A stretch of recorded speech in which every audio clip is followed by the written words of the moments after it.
السلام عليكم ورحمة الله وبركاته. الحمد لله رب العالمين والصلاة والسلام على أشرف المرسلين وعلى آله وأصحابه أجمعين. رب اشرح لي صدري ويسر لي أمري واحلل عقدة من لساني yafqahu qawli. Kama tunavyojua leo ni siku ya Ijumaa, na katika miongoni mwa sunna kubwa za siku ya Ijumaa ni mtu kusoma suratul Al-Kahfi. Kwa hivyo leo inshallah somo la leo nitafundisha aya moja ambayo kwa njia rahisi, tajaribu iwe njia rahisi ya mtu kujua kuisoma kuisoma suratul Al-Kahfi japokuwa aya moja. Sitaki ufanye usome aya nyingi kama hujui. Leo tutasoma tu aya moja na utajaribu kurudia kila hii aya kisoma baadaye, na wewe ujaribu kuirudia angalau uweze kushika hii aya moja. Hii tutafanya leo ni kwa sababu ya siku ya Ijumaa. Miongoni mwa zile sunna ama fadhila kubwa mtu upata ni kutokana na suratul Al-Kahfi. Kwa hivyo leo inshallah tutasoma hii aya hapa mpaka hapa ndo mwisho, lakini nitafanya mbinu ambayo mtu atajua ku recognize ikisoma imesoma kitu gani.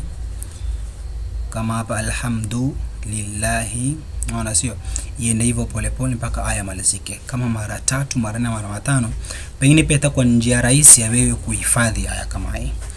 Bismillahirrahmanirrahim.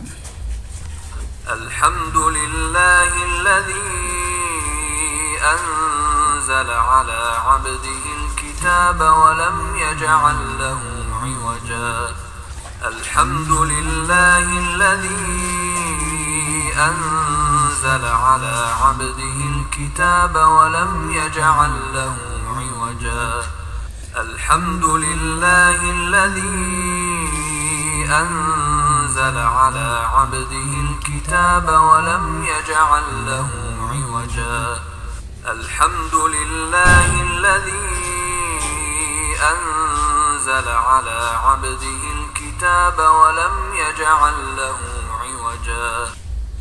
Wana utasoma namna hiyo, ama kwa mfano baada pengine upitisha mara 3, mara 5 utaanza kuishika hii aya wewe mwenyewe tukisoma polepole.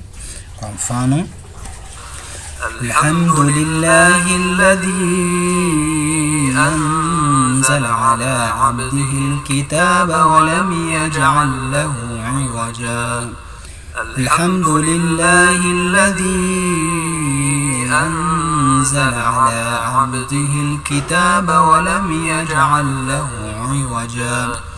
Mwana usome hivyo polepole utaweza kuishika.